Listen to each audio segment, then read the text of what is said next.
θα μιλήσουμε για τη διαλεκτική συμπεριφορική θεραπεία και την θεραπεία των ανθρώπων με οριακή διαταραχή προσωπικότητας στην Πολωνία.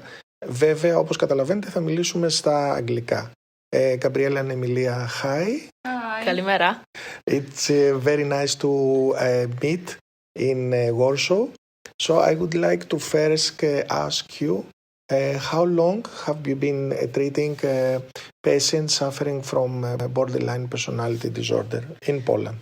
Well, we together are in a DBT consulting team, and most of our team were trained 4 years ago. So since almost 4 years, we have been doing DBT together. Okay. And what is your experience from treating people suffering from borderline personality disorder? Well, that sometimes it is very rewarding and fulfilling, and sometimes it is hard. Sometimes we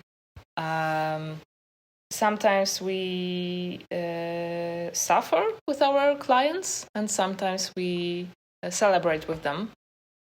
And I might say that the team is very important, and I love DBT because it gives me team and also gives me empowerment.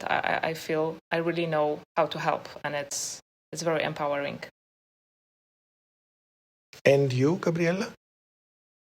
I think that it's a very difficult job, but as she said, as Emilia said, it's really rewarding. And I have a feeling that we have to learn all the time. For example, here today with you. Okay. And what kind of difficulties do your client have? I work with mostly with teenagers. We do also trainings for teenagers with their parents. Most of them are self-harming, and they have some difficulties with making friends.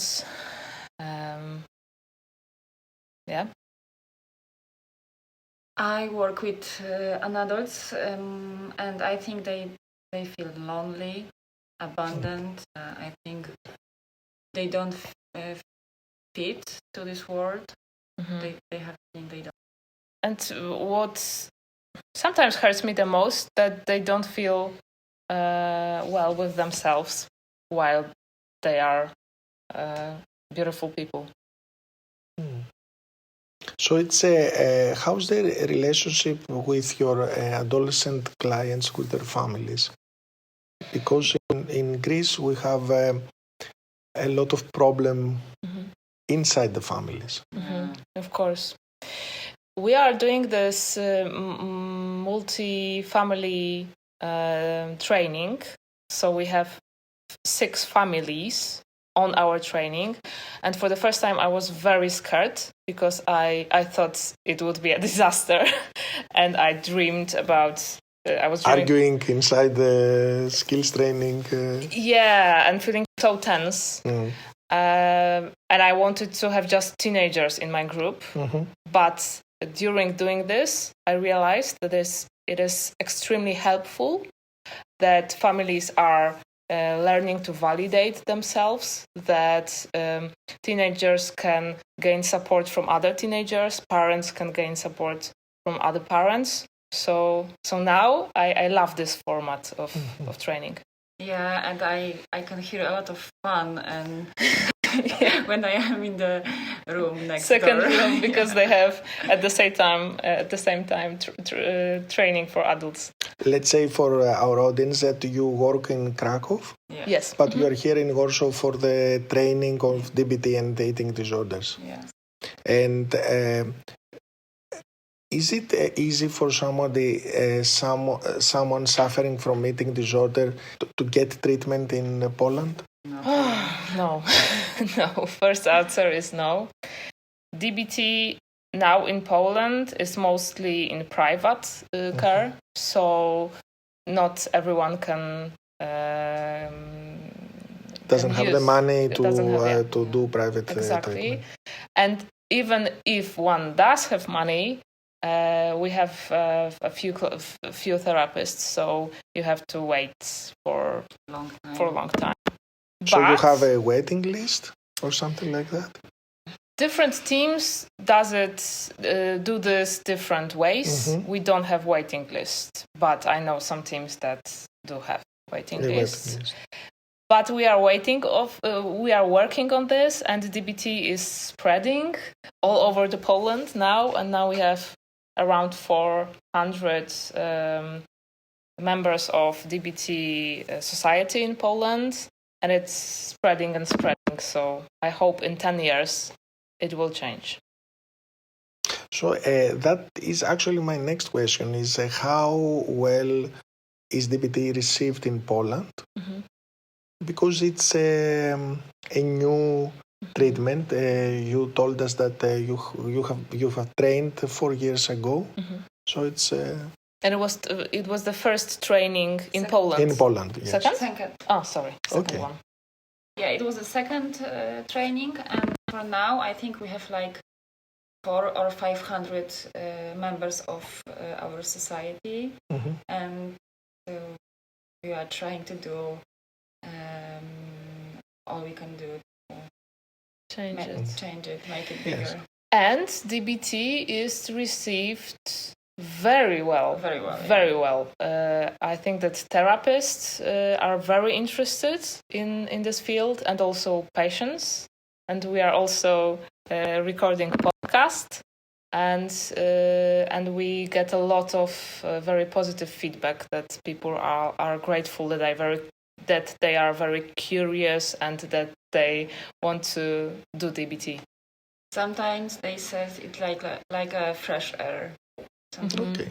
Mm-hmm. Is there stigmatization of your clients because they are suffering from something that has all these behaviors like self-cutting and going to the emergency room for suicidal attempts and...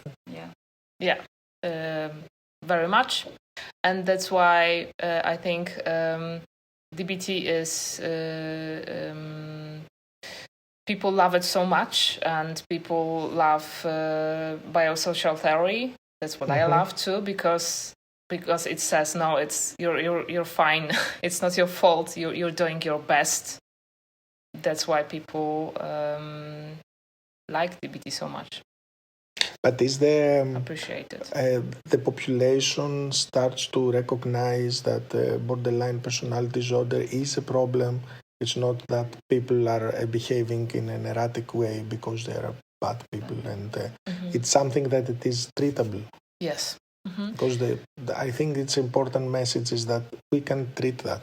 Yeah. Yes, especially from my field with teenagers, because we had mm-hmm. a lot of suffering teenagers, and therapists who don't know what to do to help them. Mm-hmm. And I think DBT has the answer. Yeah, but still we can read some articles in media that if you are borderline personality disorder, you are a bad person. Mm-hmm. Manipulative. Yeah. And you're never going to selfish. Improve. Yeah. Mm-hmm. And it hurts us too. Yeah.